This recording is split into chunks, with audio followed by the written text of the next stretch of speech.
There are many people that have either forgotten or they haven't been educated. There are shuls that we walk into, unfortunately, that resemble a morgue. People don't raise their voices, people don't clap, there's no joy, there's no enthusiasm, but it's not because it's not in Yiddishkeit, it's not because it's not in the Torah.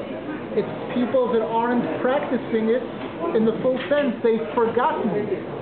When we speak about the Beis Hamikdash, one of the highlights in the Beis Hamikdash in the Holy Temple was that there were the Leviim, a major branch of Klal Yisrael, who specialized in singing and playing musical instruments. And this was an integral part of the Avodah in the Beis Hamikdash. The Beis Hamikdash was a center of the highest level of Torah learning. The Lishkas Hagotis, the Sanhedrin Adola, that was a major factor. The Beis Hamikdash was a place where Jews would come to express their feelings of begging for forgiveness for mistakes that had been made, for sins that had been made. And the Beis Hamikdash was a place where Jews were able to see Hashem. Person would say, how do you see Hashem? Ein lo demut haguf, Hashem has no physical form. What do we mean to see Hashem? The answer is that Hashem has two formats that He operates in this world. One format is called Teva, nature, what we call nature, where people know to expect certain norms. The sun rises in the morning and sets in the evening. There's summer, there are seasons, winter, spring, summer, and fall. There are many things. People get older, all the different things that we know to be natural phenomenon in quotes. Even though one of the rabbis once said that nature is a consistent miracle. Nature is a miracle repeating itself all the time. That's what nature is. But there is this behavior of Hashem, where Hashem puts things seemingly in autopilot, and then there's another behavior of Hashem, where Hashem opens the curtain, and Hashem shows clearly that He's not limited in any way by nature. He's not limited in any way whatsoever by any boundaries of the physical world, and He has the option to change it at any point in time. That hanhoga, that behavior is called lemala min hateva. When the Torah describes the Beis Hamikdash, one of the highlights of the Beis Hamikdash was that there were at least 10 miracles going on all the time that people could witness. They could see a kitchen that had more meat slaughtered in it, carbonates and blood and meat, and there was never a fly, never appeared. They didn't have the technology that we have today, all kinds of electronic, infrared, without all of that, Hashem made a miracle that even though it's perfectly natural, that wherever you have that much meat and other foods being processed, it's only natural for these things to appear. The Beis Hamikdash was clearly supernatural. This was one of the highlights. A person would say, that's fine for thousands of years ago. What about today? Is there a Beis Hamikdash today? Is there a potential? Does the Jew have the ability to see Hashem today? Rabbi Nachman tells us that if we look at one of the most famous prophets, Yechezkel Hanavi, the Navi Yechezkel, who was one of the prophets who revealed to the greatest degree the geography of heaven, as it's called, speaking about the throne of Hashem and the angels and everything that goes on in heaven. And he begins his revelation with the words, Niftichu Hashamayim, the heavens opened up, Bo'ere Marot Elokim, and I was privileged to see heavenly vision. And he describes what he saw.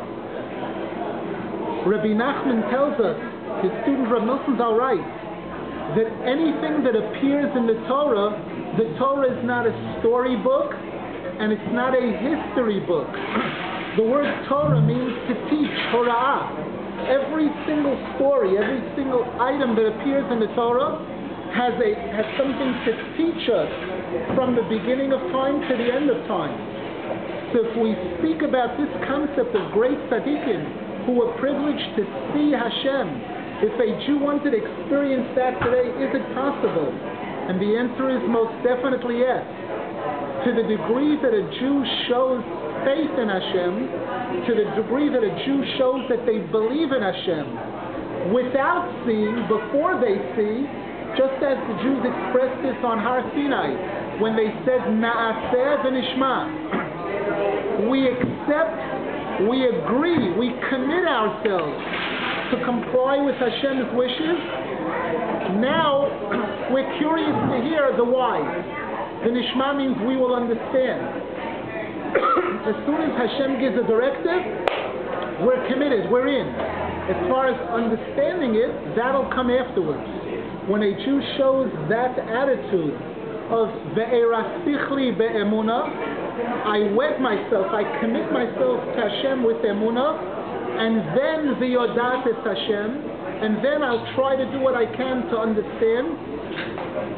The word emunah, the Hebrew word emunah, makes up the first letters of niftichu hashomayim vo'erev marois elikim. When Yechezkel he said the heavens opened up, and I was privileged to see heavenly visions.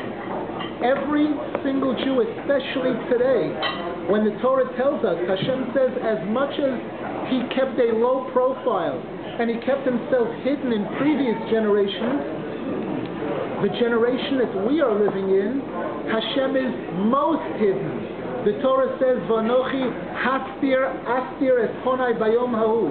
Hashem says that as we get closer to the coming of Moshiach, I'm going to hide. I'm going to hide my hiddenness. Rabbi Nachman reveals an incredible concept. There's a person that's sick, a person that's physically ill. That's a problem. When a person has an illness, depending on how serious it is, it could be a terrible thing. But all of us will admit that worse than that is when a person is ill and the fact that they're ill is hidden from them. They don't know that they're sick. They think they're in perfect good health. A person is sick, a person who realizes that they're sick or they feel sick, they'll look for a solution. They'll look for a doctor, they'll look for a rabbi, they'll look for a pet, they'll look for advice, they'll look to fix themselves, to correct. When a person has problems and the person doesn't realize that they have a problem, when people are walking around seeing and they think they know what they're seeing, they think that up is up and down is down. They think that people in this world who are famous, who have fame, and who have money, and who have glory, they think that those are the success stories in this world, and then they're suddenly shocked and disappointed when they hear that this person is in drug rehabilitation. All the movie stars, all the supposed success stories, the billionaires and the millionaires, and they're all either in drug rehab or Rahman al-Islam, without family, without all kinds of terrible predicaments. And a person would say what seems to be success, the things that the world seems to be defining as success, suddenly we find out that that can't possibly be